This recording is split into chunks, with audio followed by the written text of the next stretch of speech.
So as I discussed before, we are going into the details of range, what it means, what are the implications of range in this particular lesson. So first, let's write down the ranges once again. So the range of port number is 0 to 2 raised to 16 minus 1, which is around 65,000. 65,000. We doesn't care about the exact number. Now the range of the IP address, IPv4 address, is 0 to 2 raised to 32 minus 1, which can be written as 0.0.0.0 to 255.255.255.255.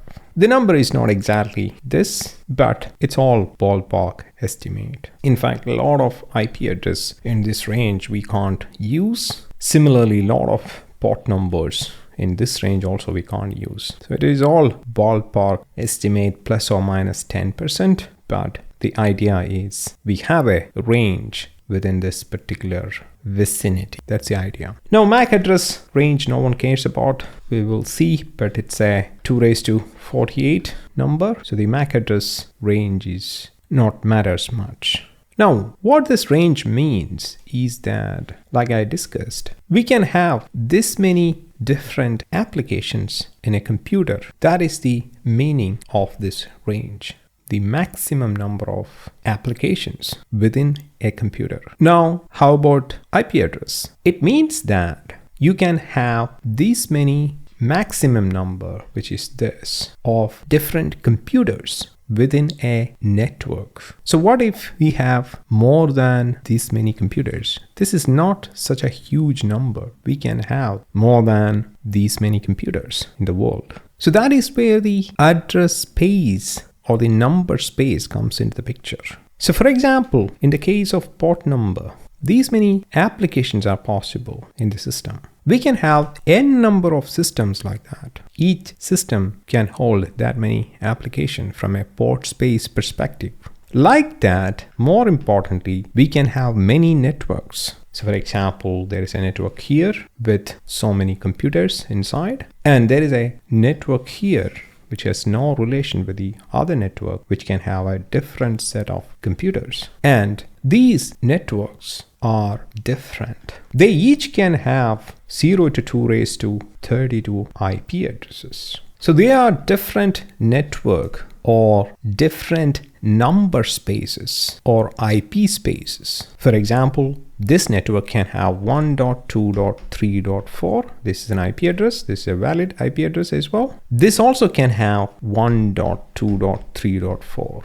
This is very common, especially in corporate networks. In fact, in home network also, normally we have a local network or a LAN. We'll discuss that. But the idea is the IP address space is different for different networks. And there are so many different networks.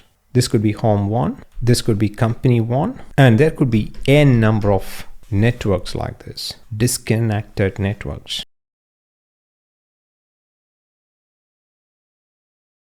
Now, there is a special network in which a lot of different systems are connected in a public network. They will have something called a special IP address, which is the public IP address. There is a special name for that network, and we are very familiar with that network.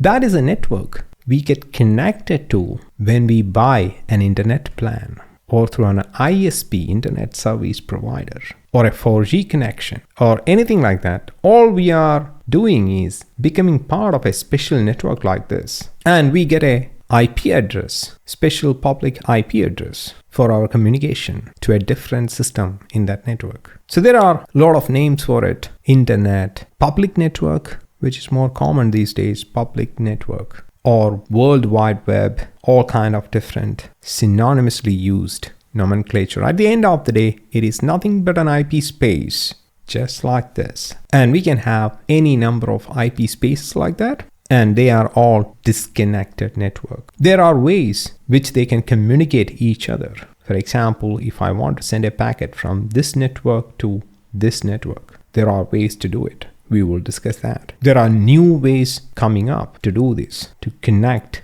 from one network to another, which always happens. with the invention of the cloud computing, new ways to connect between networks are always getting popped up. VPC peering, private links, VPC endpoints, lot of different names. At the end of the day, all of them are doing connecting one of this network with the other like this. Otherwise, they are disconnected networks. But every network has this range. So if anyone asks how many different computers maximum possible in the internet, what is the answer? In the IPv4 world, it is 2^32. There was a fear before this IP address will be running out pretty soon. That is a time when people invented IPv6. But still, we are not exhausted with this number so far. But it is a costly resource from an internet perspective. We'll see that shortly. In the meantime, let's have a better look into the